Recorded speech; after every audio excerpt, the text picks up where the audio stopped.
My stepbrother stole his own college fund and framed me for it, making my entire family disown me. 4 years later, he begged me to save his daughter's life, so I made him confess the truth in front of everyone. 4 years ago, I 26 minutes was accused of stealing my stepbrother's college fund.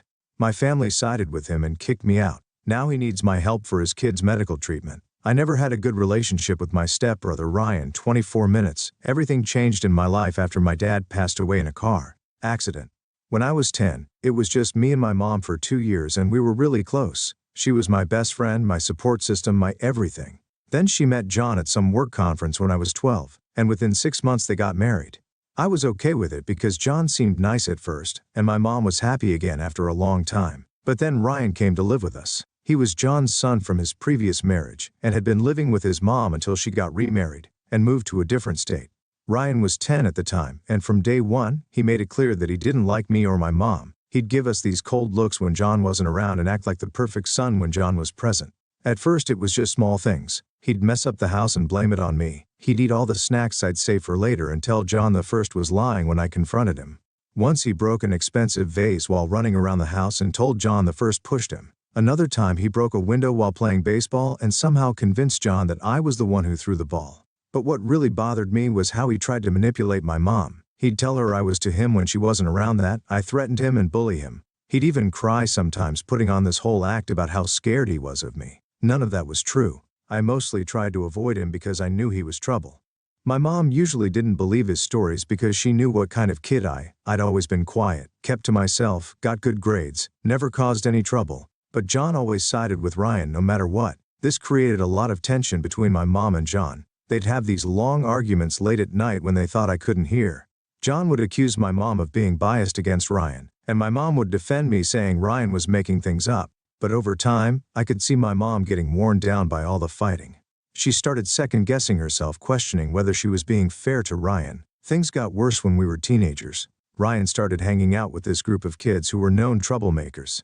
He'd skip school, come home drunk, throw parties when our parents were away, but somehow he always managed to twist the story and make it seem like I was the bad influence. If he got caught drinking, he'd say I was the one who bought the alcohol. If he skipped school, he'd claim I pressured him into it. John would ground both of us, even though I had nothing to do with Ryan's behavior. I try to explain, show them my perfect attendance record, my good grades, but John would say I was just better at not getting caught. My mom tried to defend me at first, but John would get angry and say she was letting me get away with everything because I was her biological son. By the time I was in high school, I've learned to just keep my head down and stay out of Ryan's way. I focused on my studies, got a part-time job at a local bookstore, and spent most of my time either at work or at my best friend Mark's house. Mark was the only one who knew what was really going on. He'd seen how Ryan acted when adults weren't around, heard the things he'd say to me. Ryan's behavior got even worse after he failed to get into any good colleges. He was smart enough, but he'd spent so much time partying that his grades were terrible. Meanwhile, I got accepted into a good state university with a partial scholarship. I could see how much this bothered him, how he'd glare at me whenever college was mentioned. The real trouble started 4 years ago. Ryan had a college fund worth about $80,000 that his grandparents had set up for him when he was born. After taking a gap year and claiming he'd changed, he was supposed to start community college that fall and then transfer to a better school if his grades were good. His grandparents had agreed to let him use the fund for this. One day, John was checking the account to start arranging the tuition payments and discovered that all the money was gone. There had been several large transfers over the past few months, emptying the account completely. Ryan immediately accused me of stealing it. He claimed he'd seen me sneaking around John's office where he kept important documents.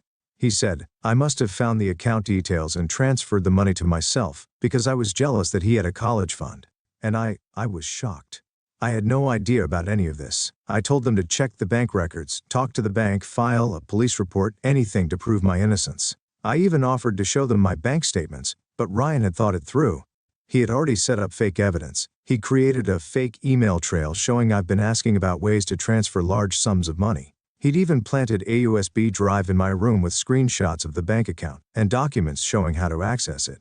The worst part was that my mom believed in this time. I think it was because the evidence seemed so convincing, and because she was tired of always having to defend me against John. When she looked at me that day, it was like she was seeing a stranger. She told me she was disappointed in me and that she couldn't believe I'd do something like this.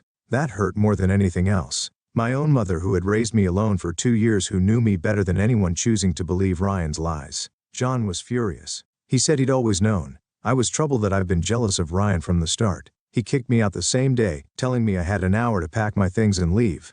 I tried to explain to defend myself, but no one would listen. My mom just stood there crying while John yelled at me to get out of his house. I was 22, had just finished college and was suddenly homeless. I had some savings for my part-time jobs, but it wasn't much. Thank God for Mark. He let me crash on his couch while I looked for work. It took me 3 months to find a decent job in it and another 2 months to save enough for a small apartment.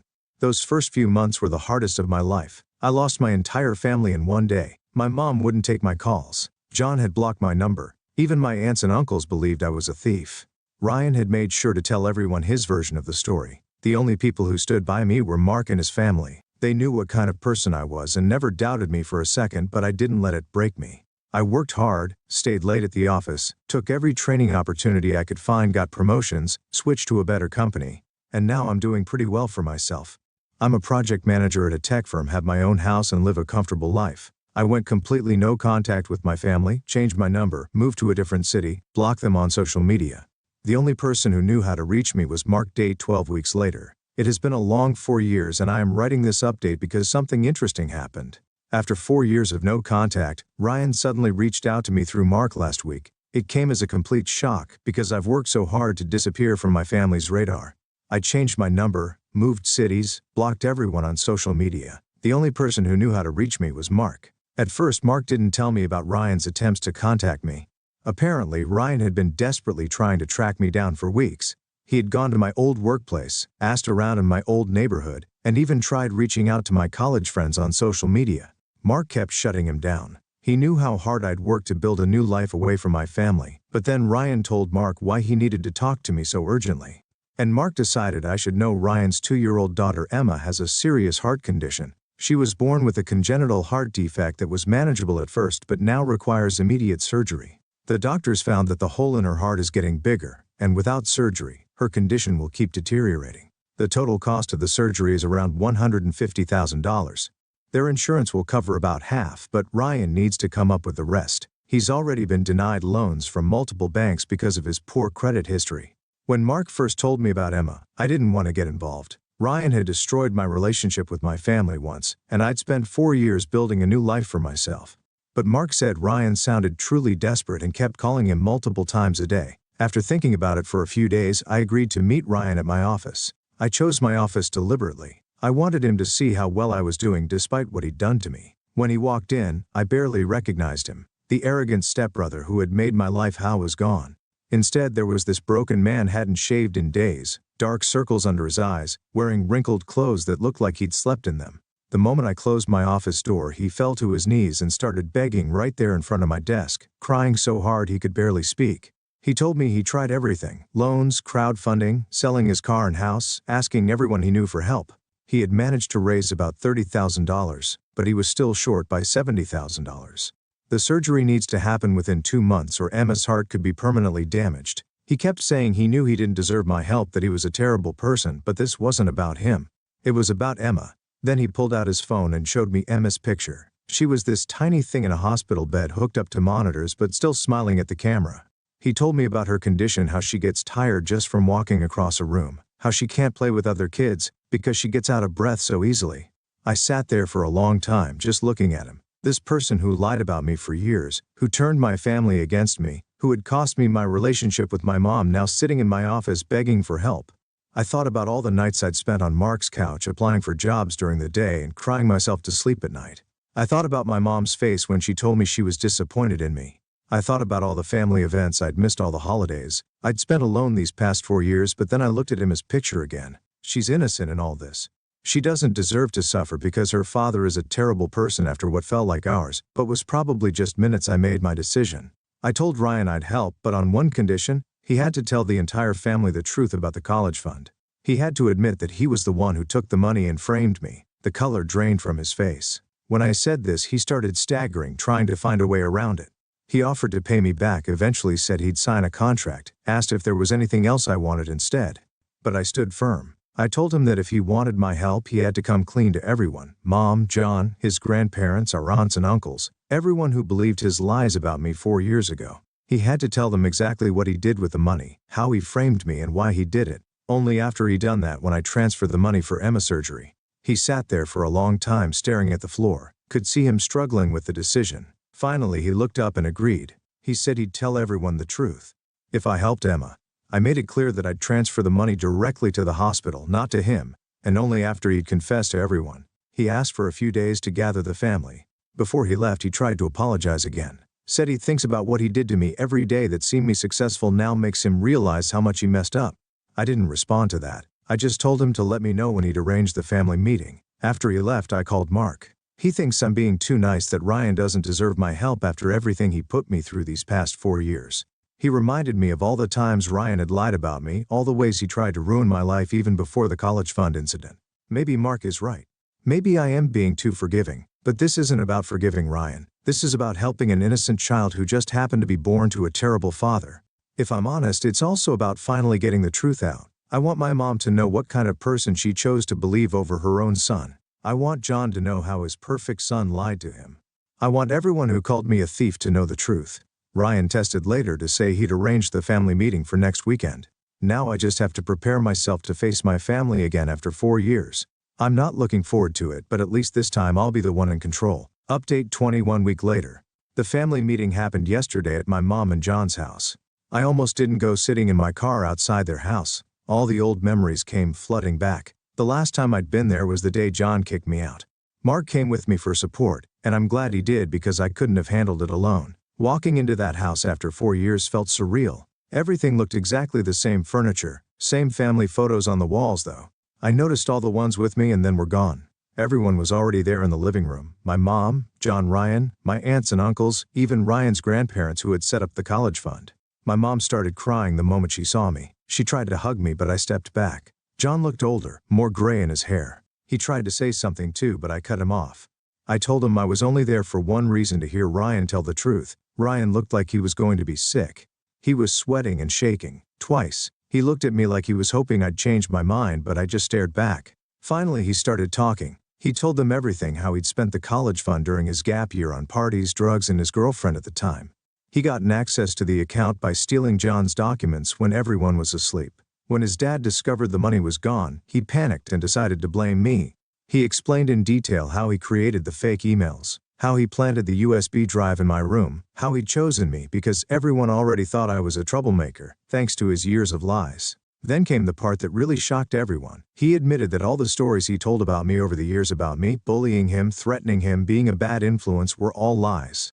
He made them up because he was jealous. Jealous that I got good grades while he struggled, jealous that my mom always defended me, jealous that I got into a good college while he couldn't.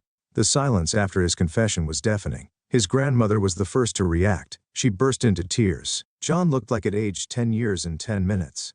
My aunts and uncles were all staring at Ryan in shock, but I was watching my mom. She had this horrible look of realization on her face. All those years of doubting me, of believing Ryan's lies, of letting John kick me out.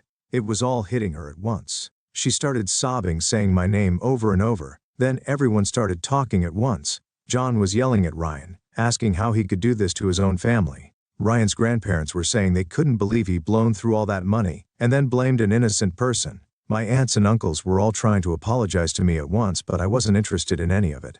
I took out my phone, pulled up my banking app, and transferred the money to the hospital account Ryan had given me. The moment the transfer was confirmed, I got up to leave. My mom tried to stop me. She was crying, grabbing my arm, saying she was sorry, that she should have believed me, that she had failed as a mother. John tried to apologize too. He said he'd write me a check for double the college fund amount, that he'd make it up to me, somehow. Ryan was still sitting there crying, saying he'd spend the rest of his life trying to make amends. I looked at all of them. My mom, who had chosen her new husband over her own son. John had kicked out a 22-year-old without a second thought. Ryan, who ruined my life because he was jealous. 4 years ago, I would have given anything to hear them apologize. But now their words meant nothing. I just walked out. Mark followed me and we drove home in silence. When we got to my place, he asked if I was okay. I told him I never felt better. For 4 years I'd carried the weight of their betrayal. Now they had to carry the weight of their guilt. Ryan texted later to say the hospital received the money and Emma's surgery is scheduled for next month. He thanked me and said he'd spend the rest of his life trying to make it up to me. I blocked his number. My mom has been calling and testing non-stop since yesterday. John too. Even my aunts and uncles are trying to reach out. I blocked them all. They had 4 years to figure out the truth, to question Ryan's story, to reach out to me. Instead, they believe the worst about me without a second thought. Now they can live with that knowledge for the rest of their lives. Mark thinks I should at least talk to. My mom says she seems genuinely sorry, but sorry doesn't make up for 4 years of betrayal. Sorry doesn't give me back the family. I lost the relationships that were destroyed, the trust that was broken. Some things you just can't fix with an apology. Update 32 months later, Emma's surgery was successful. Mark heard it from Ryan last week. Apparently the doctors were able to repair the hole in her heart completely. I'm glad she's okay, even though I haven't responded to any updates about her condition. She was innocent in all this, and that's the only reason I helped. My family hasn't stopped trying to contact me. My mom sends daily emails, each one longer than the last. She writes about how she cries herself to sleep every night, thinking about what I went through, how she'll never forgive herself for not believing me, how she misses me more than anything. Yesterday, she sent pictures of me from when I was little, saying she looks at them every day. Now, John sent a check for $80,000 to my office last week, the exact amount of the college fund. When I returned it, he sent another for $160,000 with a note saying it was to make up for the 4 years of interest and pain. I returned that one too. Then he tried sending it to Mark to give to me. Mark sent it back without telling me, knowing I wouldn't want it. Ryan's grandparents showed up at my office building 3 times. I had security turn them away each time. They left letters saying they felt responsible for everything because it was their money that Ryan stole. They said they should have done more to verify what happened instead of just believing Ryan. My aunts and uncles keep trying to reach me through every possible channel linked in work email, even trying to message me on gaming platforms they somehow found I use. One had even tried to apply for a job at my company just to talk to me. My uncle posted a public apology on Facebook tagging all our mutual friends. Mark says the whole family seems to be falling apart since Ryan's confession. My mom and John are barely speaking. She blames him for kicking me out and he blames her for not standing up to him. Ryan's grandparents have cut him off completely. The aunts and uncles are taking sides, some saying we should all move past this, others saying they can never forgive Ryan. Ryan apparently moved back in with his mom in another state after Emma's surgery. Mark heard he lost his job because he kept breaking down at work, talking about how he ruined his stepbrother's life. His ex-wife won't let him see Emma except under supervision because of his unstable behavior. Part of me feels bad for him, but then I remember those 4 years I spent rebuilding my life for nothing. Mark thinks I should at least talk to my mom, says she seems genuinely broken. He showed me a video she sent him. She was crying, saying she'd give anything for just 5 minutes with me. But every time I think about maybe calling her, I remember how she looked at me that day, 4 years ago, how she stood there while John kicked me out, how she changed her number. When I tried to call her in those first few months, I got another promotion at work last week. I'm now heading an entire department 4 years ago. When I was sleeping on Mark's couch, I never imagined I'd make it this far. I did this all on my own without any help from family. I'm looking at houses in Seattle now. My company is opening a new office there, and they want me to head it. It would mean moving even further away from my family, which honestly sounds perfect.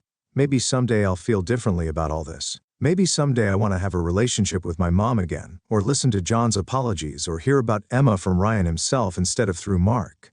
But right now, I'm happy with my life exactly as it is, peaceful, successful, and family-free. After all, they say the best revenge is living. I'm just glad I finally got to show them exactly how well I can live without them.